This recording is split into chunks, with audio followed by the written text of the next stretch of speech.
86 Democrats voted against a resolution that was introduced in the House by Republicans aimed at denouncing the horrors of socialism. Now, who would vote against that? If nothing else, now you know that there are 86 hardcore socialist Democrats in the House. The rest of them are also socialists, but not so bold or brave enough to own the term. The Democrats are complaining, saying that it was a stupid and a waste of time to hold the vote. But I think it was very smart, because the Republicans want to point out who the socialists are in the government as elected officials. Because next, they're going to point out how horrific socialism is and how many lives it has cost since its inception. Let's get into it. Welcome back, everyone, to the channel. So the Daily Caller came out with a piece highlighting that 86 House Democrats voted against denouncing the horrors of socialism. Among them were the usual suspects, AOC, Ilhan Omar, Rashida Tlaib, and Jim McGovern. There's a thing called the New Democrat Coalition that tweeted out in response to the bill on Wednesday saying, "New Dems reject socialism, period. It's time for House Republicans to stop playing political games and join our members as we work to grow an economy that works for all Americans." That's another thing about socialists. They always have to reinvent themselves because the people never buy into their bullshit policies and ideas. The socialist Jim McGovern called the resolution useless and stupid, and he said it was about dividing people. He said that the resolution was meant to be a distraction. Well, most people who act like adults would argue that socialism is useless and stupid, and it's about dividing people and meant to be used as a distraction. So McGovern went further, and this time he rolled into the clown territory, saying, "Make no mistake, these are Fox News talking points, Tucker Carlson sound bites, press releases. That's what they are." The resolution denouncing the horrors of socialism was introduced by Florida Republican Representative Maria Elvira Salazar, and it declares that socialism has killed an estimated 100 million people, including at least 10 million from the Gulag working camps of the Soviet Union, and between 15 and 55 million who died of starvation and famine during the Great Leap Forward in China. All 219 voting Republicans supported the bill. 14 Democrats voted present, which means no, but I don't want to be held to that standard, on top of 86 Democrats who voted to oppose it. Now, the resolution stated simply, quote, "The United States of America was founded on the belief in the sanctity of the individual, to which the collectivistic system of socialism, in all of its forms, is fundamentally and necessarily opposed."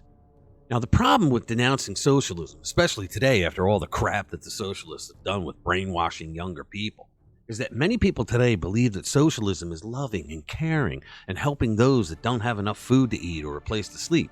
Well, that's a bunch of nonsense. Some other pinheads like to say that socialism means the equal division of the wealth of the nation among the people of the nation. Let me tell you something. If it was possible to make an equal division of the wealth of the country today, by tomorrow it would be very unequally divided. And that's because we're all humans, okay? That's not what socialism is at all. Then we have the Nimrods who like to use the textbook definition that never fit any damn scenario of socialists throughout history. But they like to stick with it that it means that it's the people control the means of production. There was no society on earth where the means of production were owned and controlled by the community at large. It's never happened. Now, we'll have some leftist moron come along and point out that maybe some company like Ben & Jerry's or some other wacko leftist organization claiming that the workers there own the company. But that's not socialism either. Then you have the truly gifted morons who like to say things like the post office and Social Security, Medicare, and Medicaid are all socialism. These people need to be laughed at heartily. I'm not talking about a slight little chuckle. I'm talking about a belly laugh, loud and obnoxious, right in their faces. Vladimir Lenin once conveyed the notion that the goal of socialism is communism. He said, quote, "What is usually called socialism was termed by Marx of the first or lower phase of communist society. My way of saying it is that socialism is just a stepping stone to communism. Socialism is appealing to the poor, or people who declare themselves poor. They're not really poor, but they want to think of themselves that way. They're a victim, right? So who are part of the poor? Well, young people and college students. Most young people, and especially young college students, consider themselves poor, so everything should be free. They usually live with their parents, and if they're not, they're living at school, and they live off the expenses paid for by their parents, or they have a student loan that they don't want to pay when they get out of college. Now, A majority of young people don't own anything yet because they're young people. And the things that they want, they don't want to work for. They want everything given to them today. So socialists who groom younger people tell them that they won't need money, that they would be able to obtain food and clothes and other articles that they need for their personal consumption by going into a distribution center. They'll be able to take whatever they want. Now, even if they don't tell them that specifically, they tell them, oh, well, in the socialist world, you don't have to need for anything. Yeah, right. Say that to anybody who has lived under socialism. Talk to the people in Venezuela. Okay? Talk to the people who lived in Cuba under Fidel Castro. Talk to the people who lived in the Soviet Union, or the people who escaped from North Korea. Anybody that lived in a socialist country, talk to them, because they were dirt poor and they were miserable. Socialism claims that it's going to make everybody equal. It does. It makes everybody equally miserable. So a lot of people have been convinced or brainwashed that they think that socialism is the great equalizer. That unlike the meritocracy that we live by, you don't have to bust your ass to get the finer things in life because everyone else will be equal. Suffice it to say, no society has ever run socialism the way it was intended and come out for the better. So what does socialism really mean? In reality, socialism means death. It means darkness and despair, hunger, destitute poverty, unfairness. While the only people who are enjoying life are the socialist leaders, who always seem to get rich while everyone else gets dirt poor. Socialism is for the people, not the socialists. I think that older people need to explain this more to the younger people, even though younger people today don't look at the wisdom of our elderly. Our elderly lived through all this crap.